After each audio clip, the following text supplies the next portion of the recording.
Hechos 2:37. Al oír esto, se compungieron de corazón y dijeron a Pedro y a los otros apóstoles: varones hermanos, ¿qué haremos? Y en Hechos capítulo 16, versículo 30 dice: y sacándolos les dijo: señores, ¿qué debo hacer para ser salvo?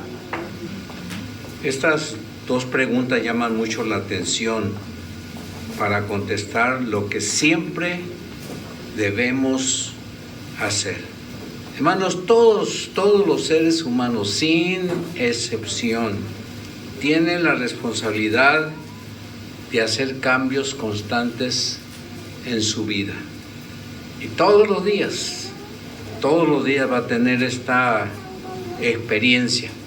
Pero yo creo que el primer cambio que todos debemos experimentar en nuestra vida es aceptar a Cristo Jesús como nuestro Salvador, porque Él quiere formar parte de nuestra existencia.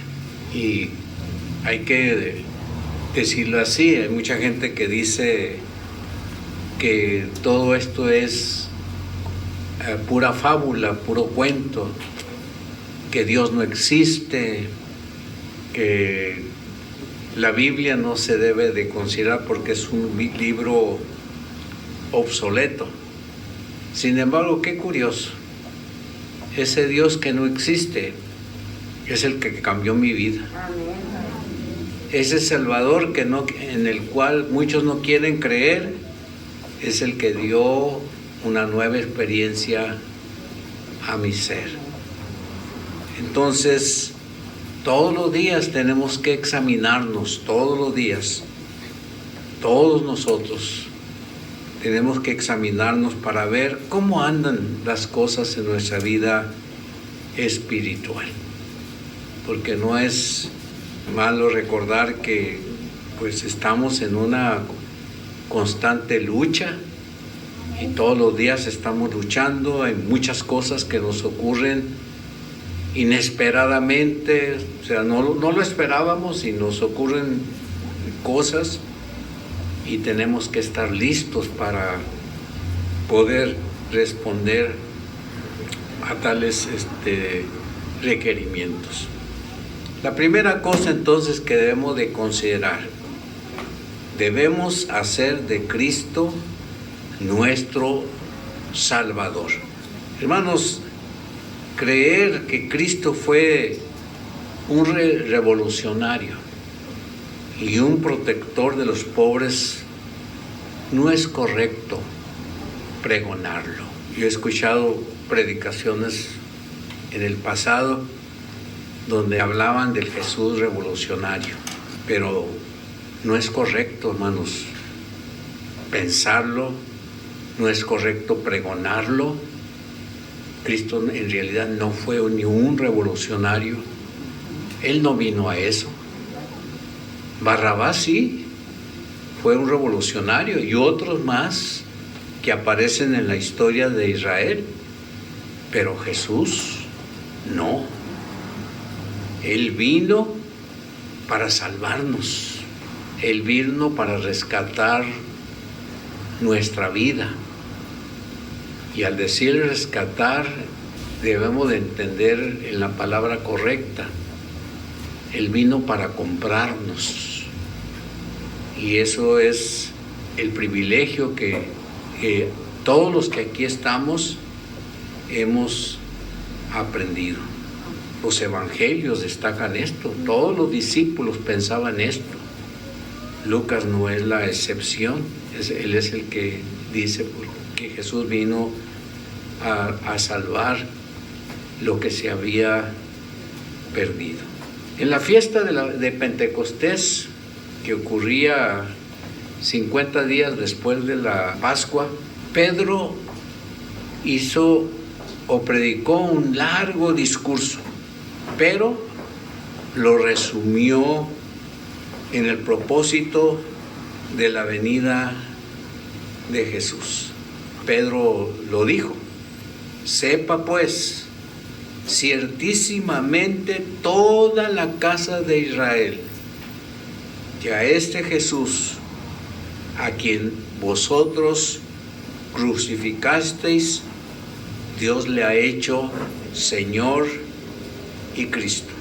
Y el mismo apóstol Pablo, que junto con Silas habían sido encarcelados en Filipos por su fe, por su predicación, por su testimonio, le testificaron al carcelero después de aquella experiencia, cuando después de un temblor todas las puertas se abrieron y el encargado de la cárcel quedó espantado de que los presos se hubiesen retirado. Y mientras él levantaba su espada para matarse, porque lo iban a condenar de todos modos, el apóstol Pablo le pidió que no se hiciera ningún mal. Todos estamos aquí, dijo, no te hagas daño, todos estamos aquí. Y una cosa que me llama mucho la atención es que el carcelero no hizo preguntas ahí, pero ¿por qué pasó esto? ¿Por qué sucedió? ¿Por qué se abrieron las puertas?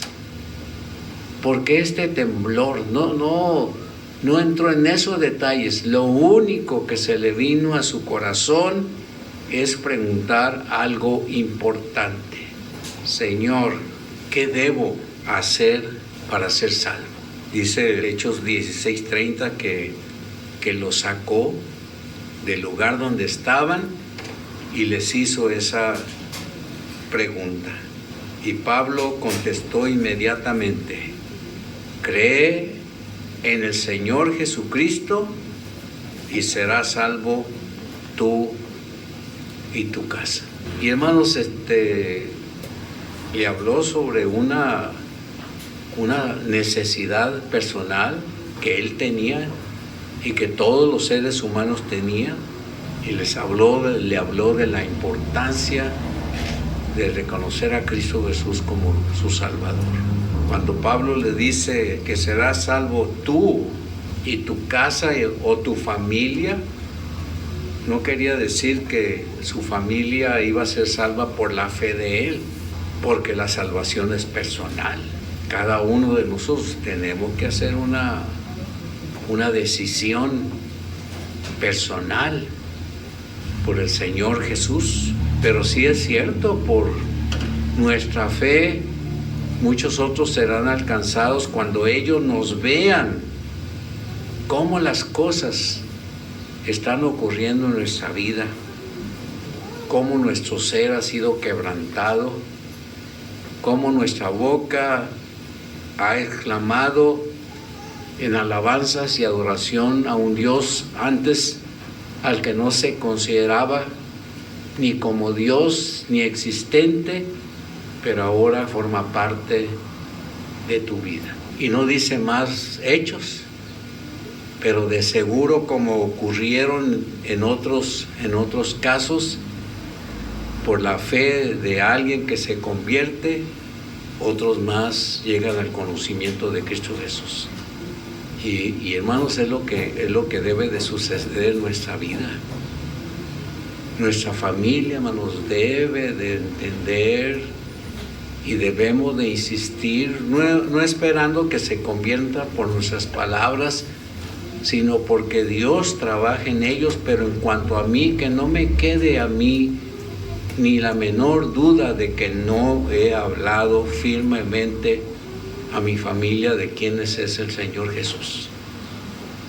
Por eso, la primera cosa que tenemos que hacer en nuestra vida es reconocer que Jesucristo es el Salvador del mundo. Nadie más puede salvar, nadie más lo va a hacer, solamente Él lo va a hacer y seguirá siendo al paso del tiempo. Antes de su segunda venida, muchos otros más llegarán a este punto de reconocimiento. que Jesús es su Salvador. Cuando alguien nos pregunte, ¿y qué piensa del Señor Jesús? Hermanos, no podemos detenernos en detalles. Tenemos que decir la única oración directa y precisa: Jesucristo es mi Salvador. No estoy pensando que va a ser mi Salvador en el futuro, estoy hablando hoy es mi Salvador y para Él vivo. Y por medio de Él me muevo, porque el Señor, todas las cosas que yo veo en el mundo y hasta donde me alcanza la vista en este vasto universo, fue hecho por Dios y fue hecho para el Señor Jesús. Y yo soy parte de esa creación.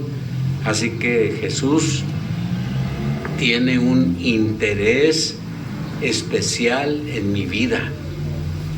Y Él estuvo ahí cuando mi corazón, atribulado por el pecado, buscaba respuesta a la existencia, y Dios proveyó la manera de que yo entendiera.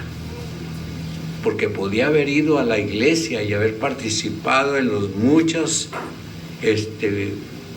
festividades que las iglesias locales acostumbran, pero aún así permanecer vacío.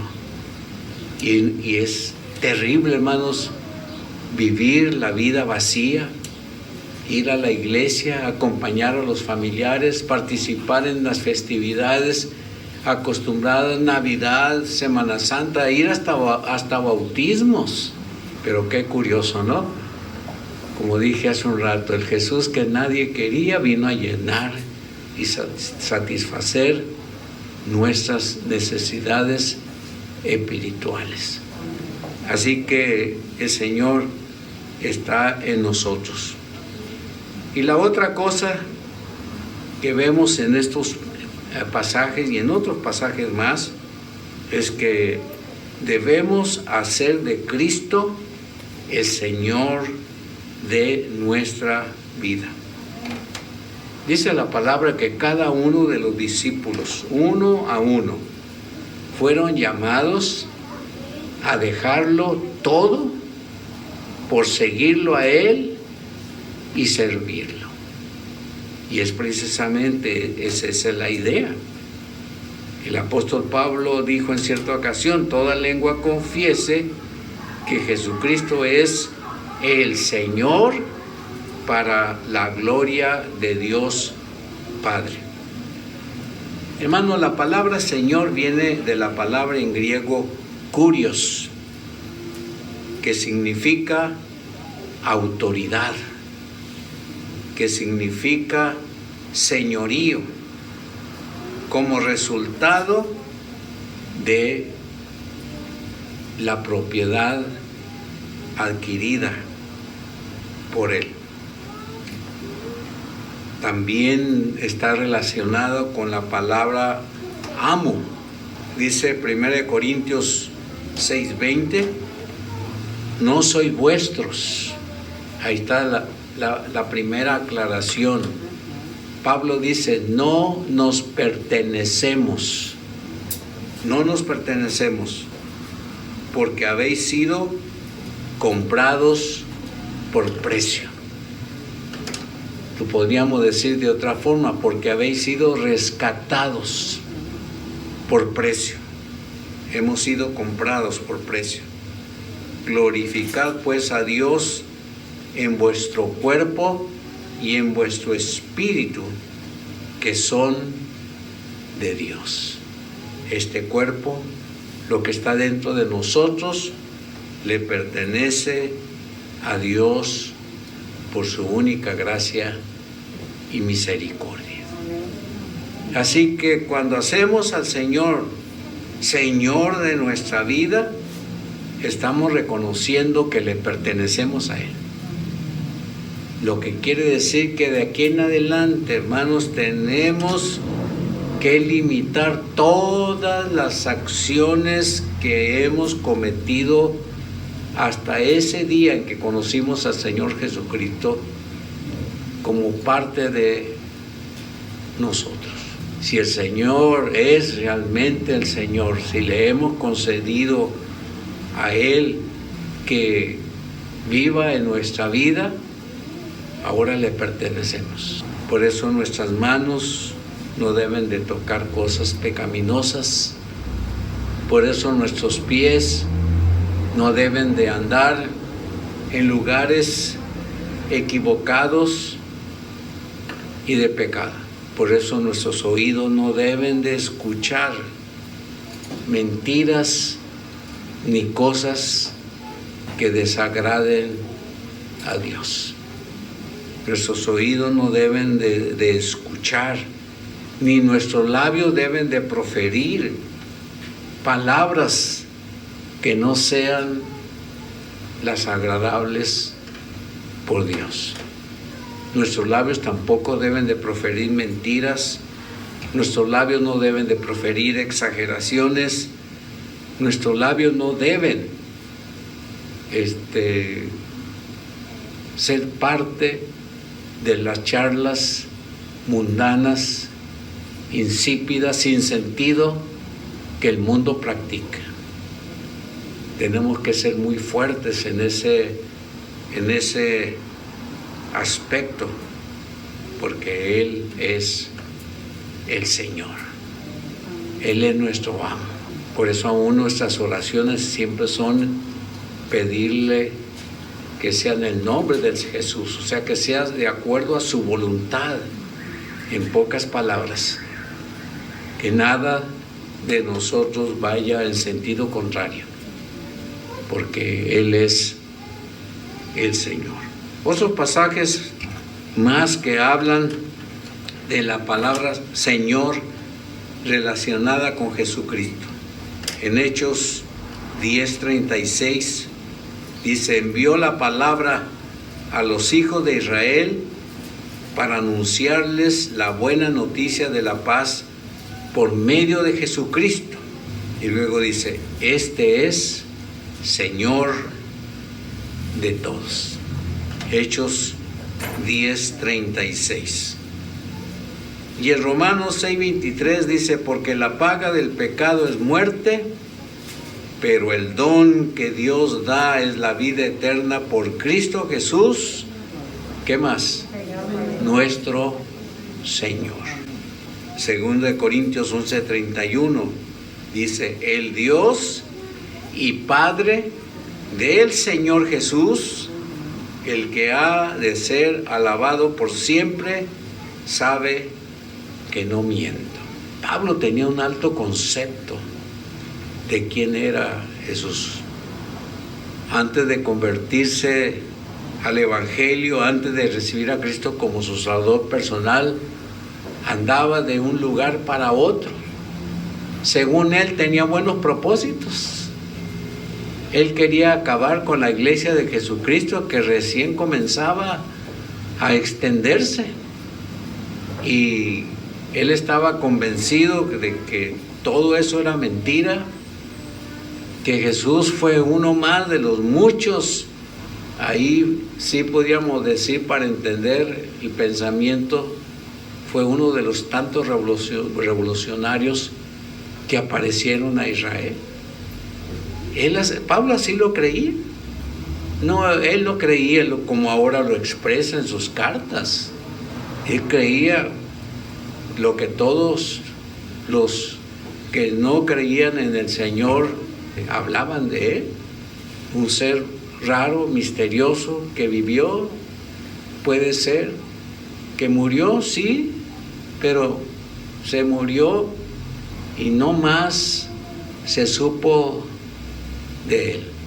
Y dice la Escritura que mientras él viajaba con la intención de acabar con los discípulos de Jesús en Damasco, ¿qué sucedió? Apenas iba entrando a la ciudad y Pablo ya estaba, cuán ancho era, tirado en el suelo, preguntándose lo que había pasado, preguntándose por la luz que había visto. Los demás también vieron la luz pero no cayeron al suelo. Pablo sí.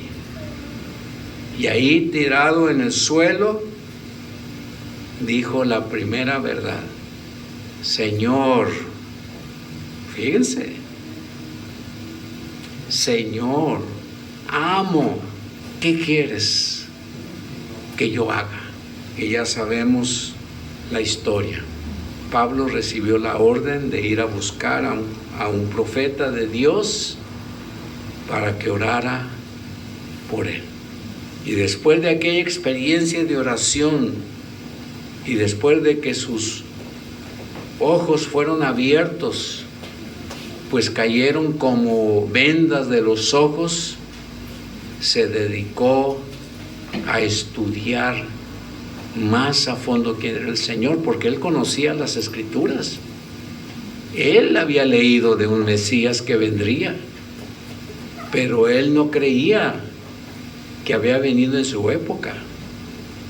Y ahora está plenamente convencido de que sí era él. Y comenzó, después de una experiencia, aún con la misma iglesia, que no lo quería recibir por miedo. El profeta no lo quería recibir. Señor, le dijo a Dios, ese hombre ha causado muchos males. Casi le está diciendo, ¿cómo quieres que yo vaya a él? Si lo más probable es que me va a apresar y me va a matar, o me va a llevar hasta donde a él le parezca. Y el Señor le hizo entender, no, porque él es un instrumento escogido por mí. Y es lo que hace el Señor. Él llama al que Él quiere. Pero nosotros debemos de estar convencidos de que si Dios de veras nos salvó, le dimos el primer lugar, ahora Él se ha convertido en Señor de nuestra vida. Y siempre que salgamos a cualquier parte, a donde vayamos, asegurémonos que tenemos el permiso de Dios para hacer tal o cual cosa. De nuestros trabajos, Dios debe ocupar un lugar importante en lo que hacemos. Cuando hablamos de autoridad, debemos entender que Jesús mismo habló de la autoridad que Dios le había dado. En Mateo 28, 18 dice, Jesús se acercó y les habló diciendo, y aquí el pensamiento, toda autoridad me ha sido dada en el cielo y en la tierra. Toda autoridad, o sea, Él tiene el poder de decidir en la creación, porque Él creó al mundo y todo lo que hay dentro de Él. Y en Hechos 2:36 dice, por tanto, que toda la casa de Israel sepa con certeza que Dios lo hizo Señor y Cristo, a ese Jesús que ustedes ejecutaron en un madero o en una cruz. Significa lo mismo. Dios lo hizo Señor. Imagínense al apóstol Pedro predicarle al gran conglomerado de israelitas que habían venido de todas las partes del mundo conocido, con idiomas que habían aprendido en la región donde vivían, para congregarse acá. Esa multitud de lenguas que los israelitas dijeron ahí no eran lenguas extrañas, eran idiomas conocidos, porque todos tenían que conocer el mensaje de Jesucristo. Y todos los apóstoles estaban hablando a esos israelitas sin Dios ni esperanza. Sí creían en Dios, por eso es que fueron a la fiesta de Pentecostés. Sí creían en Dios, pero no creían en el Dios que ahora nosotros conocemos, al Dios de la Biblia. El apóstol Pablo pues reconoció el señorío de Jesús.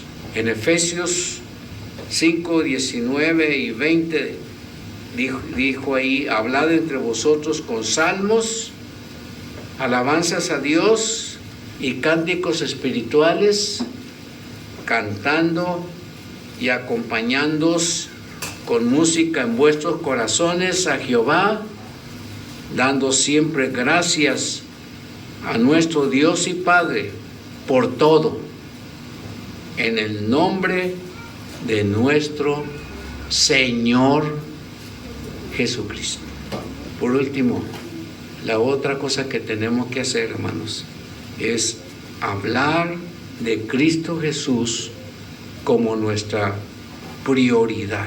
En nuestras charlas y testimonios a la gente hay que destacar de Jesús su muerte, su sepultura, su resurrección y su segunda venida. Y este es el mensaje que los discípulos predicaron por donde quiera que iban.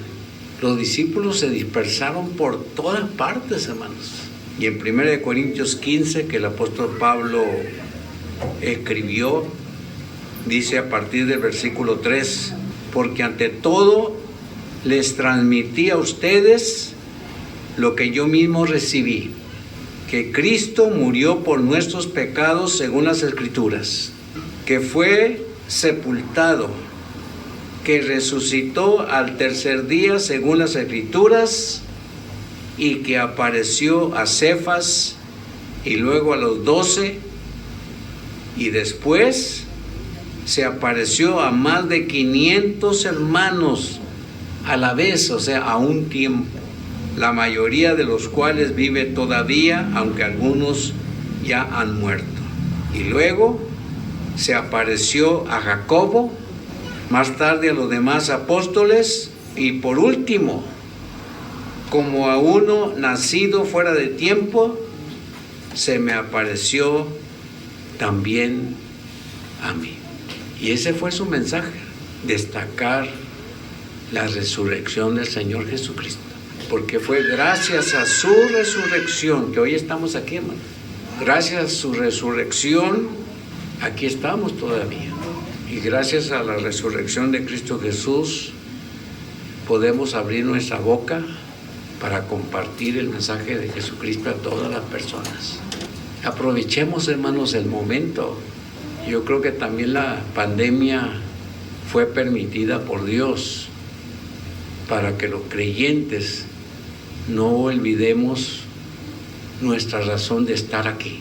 Tenemos que decirle a la gente: sí hay una pandemia, sí ha sido peligrosa, pero Dios quiere que entreguemos nuestra vida al Señor Jesucristo, porque después de muertos, hermanos, ya no hay esperanza, pero la resurrección de Cristo hace posible un mensaje a tiempo para todas las personas. Y termino.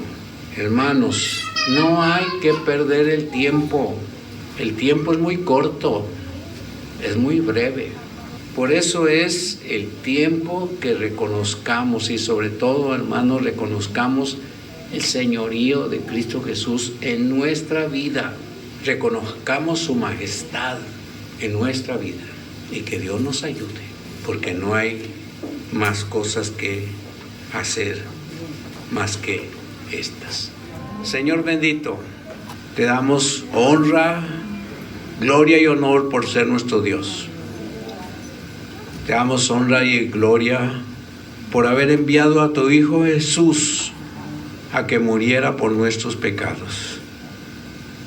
Gracias por ayudarnos a escuchar su voz, a entender su llamado. Gracias, Padre, porque nos diste la oportunidad de reconocerlo no solamente como Salvador, sino como Señor de nuestra vida. Gracias, Padre, por ayudarnos a entender que Él viene por segunda ocasión y que debemos estar listos, porque el tiempo se acerca cada día más y más, el tiempo de su venida. Te seguimos implorando por los enfermos de tu pueblo, que están en los hospitales y clínicas o en sus casas para salir de los problemas de salud que les han aquejado. Gracias, Señor. Bendice a todas las familias aquí representadas y a todos. Síguenos dando este privilegio de comprender tu plan. Señor, eres digno de alabanza. Por eso te adoramos. Y en el nombre de Jesús pedimos todo esto. Amén.